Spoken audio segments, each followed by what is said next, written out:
안녕하십니까. 미국 투자이민 전문기업 모스컨설팅입니다. 해마다 미국 공항에서 입국이 거부되는 한인들의 숫자가 늘어나고 있어 많은 주의가 요구되고 있습니다.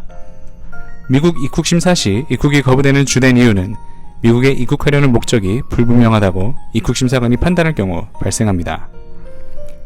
이스타 또는 방문 비자로 자주 입국하는 경우, 방문 비자로 입국하였다가 체류 기간을 연장해 체류하다 출국 후 얼마 지나지 않아 다시 입국을 신청하는 경우, 발급받은 비자와 다른 활동을 할 가능성이 있다고 판단되는 경우 정밀 심사 가능성이 높으며, 입국 목적이 불분명하다고 입국 심사관이 판단할 경우 입국이 거부될 수 있습니다.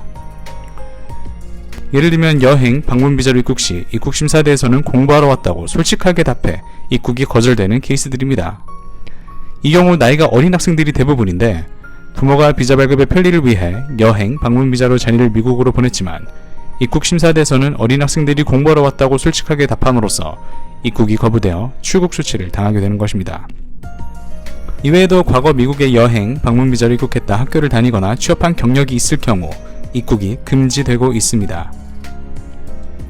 연방이민세관 국경보호국 관계자는 무비자로 입국하는 사람들의 법적 기록 및 개인정보를 전산 관리하고 있기 때문에 허위사실로 전자여행허가 사이트를 통해 무비자 방문 승인을 받더라도 미국 내 공항 입국심사장 컴퓨터에 여행객의 과거 체류 기록이나 일한 경력, 비자 신청 거부 사례 등이 상세히 나타나 입국이 거절될 수 있습니다. 한편 이스타에 별 문제가 없는데도 별다른 이유 없이 반복적으로 2차 심사대로 보내지면 이민국의 자료가 다른 사람의 기록과 혼동됐을 가능성도 의심해봐야 합니다. 무비자나 방문비자로 입국할 때 짐을 너무 많이 가지고 미국 입국을 하지 말아야 합니다. 너무 자주 미국에 입국하면 혹시 미국에서 불법으로 일하는지를 의심하고 까다롭게 심사를 합니다. 당연한 이야기지만 왕복 비행기표를 준비하셔야 하고 미국 체류 기간 중 거주할 곳을 정확하게 준비해야 합니다. 무비자나 방문비자로 입국할 때 입국 심사 과정에서 컴퓨터도 가지고 입국할 경우 대부분은 문제없지만 가끔, 아주 가끔 컴퓨터 안의 내용을 확인해서 영주권 진행 계획 등이 발견되어 입국이 거부되는 사례가 있었습니다.